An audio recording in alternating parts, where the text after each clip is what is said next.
So in the first video on deism, we left it where we had considered perhaps an expansion to what we would think about when we think about deism, away from just the kind of traditional ideas of an Abrahamic monotheistic God, but without all the trimmings, without the personal touch, and perhaps looked at some extra conceptual space that, can you shut up, you noisy cow? And I do mean a cow, I'm not being sexist, by the way, there's the fucking cows out there. We'd opened up this extra, we'd opened up this extra conceptual space. What I want to do in this video is to look at the ramifications of opening up that extra conceptual space. If you remember, what we'd done in that first video is we'd looked at the example of perhaps a universe that we would seed within our universe, within a laboratory that could house sentient beings, and we looked at the idea of simulating a Nick Bostrom-esque style simulation, a virtual universe that would be populated perhaps directly or perhaps through a process of evolution, allowing that simulated universe to evolve with sentient beings within it. So what are the ramifications of this? I think the most immediate ramification of this is just to think about the conceptualization of the God that is involved. In each case, we would be the God that is involved in that universe. So what we can say is that a God can be at least as mundane as you or I. That is a not insignificant thing to think about when we're talking about deism, that the God of deism that could be involved could be not dissimilar to you or I. In fact, we would have every grounds to thinking that they are pretty much as intelligent as you or I. After all, we may well have reached a stage of our evolution where we simply don't actually need to be any more intelligent, because we can create machines to do any more complicated thinking on our behalf. So considering the potential for mundanity of this God of this simulated or seeded universe segues us nicely into considering the potential for mundanity of the deistic realm itself, and this has some quite far-reaching implications in terms of how people view deism.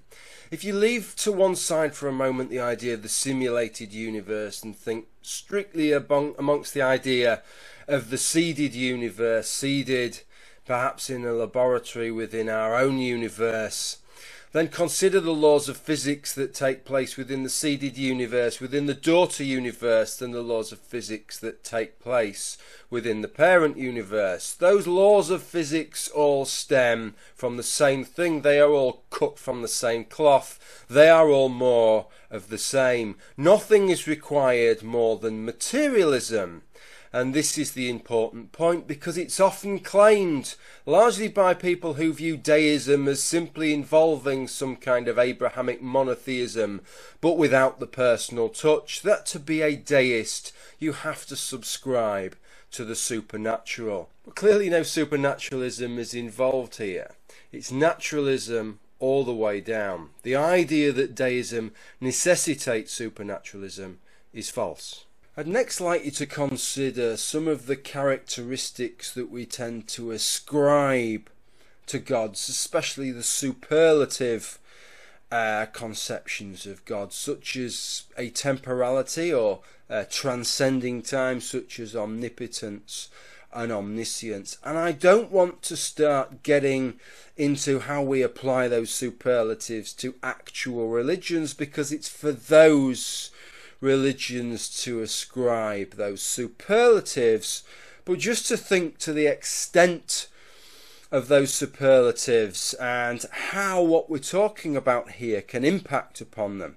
Let me give you the example, perhaps first off, of atemporality or transcending time. Think of the example of the virtual universe that we've created, populated with sentient beings. In many ways we transcend time and can travel through time in either direction. We can fast forward the simulation, we can reverse the simulation. We exist in a temporal realm of our own that is entirely apart from the temporal realm of the sentient beings that exist within that simulation. If we think next about the idea of omniscience and how that maps across, in many ways that's even more interesting and intriguing. As the creator of that universe, we clearly, well, we know we're not omniscient in our own realm, but we know that in the moment we're not omniscient of the realm, the virtual universe that we've created, but potentially there's a kind of omniscience, because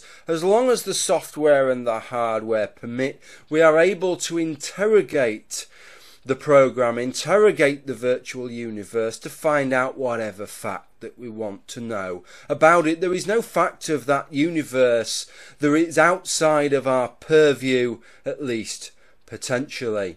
Last one to consider, perhaps the least interesting, is that of omnipotence, because it becomes trivially easy, does it not, to carry out any act that is logical to carry out within that universe. Truly and quite trivially, we could be omnipotent. So the last point is probably the most interesting point of them all as far as I am concerned, which is just to think about how ideas of deism, how ideas of classical deism are the products of the eras in which they were discussed. There are only certain things available, certain ideas available to theologians and philosophers at the time, and they shaped the scope of the arguments that they came out with, and that has shaped and limited the scope of our ideas of deism right until this present day. What I want you to consider is the impact that computers have had on all of this.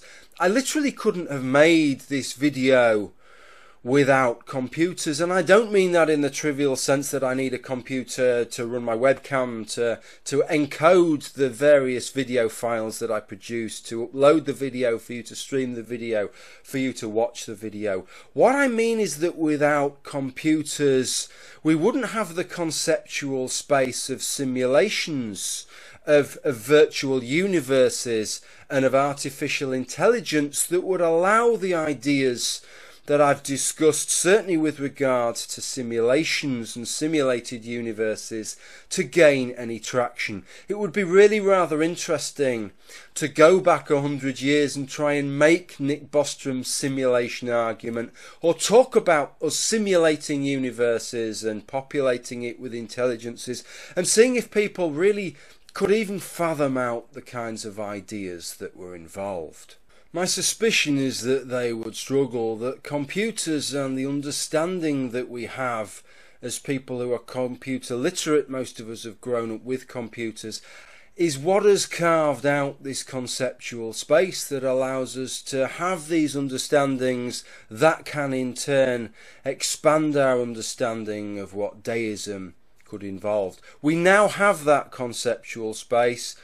Let's make use of that conceptual space next time we're considering just the ramifications of deism and the possibilities of deism. I hope that this video, like the first one, has given you some food for thought. If it has, please let me know in the comments, and maybe pass this video on to anybody else you think might find it interesting. Thank you very much for watching. Bye for now.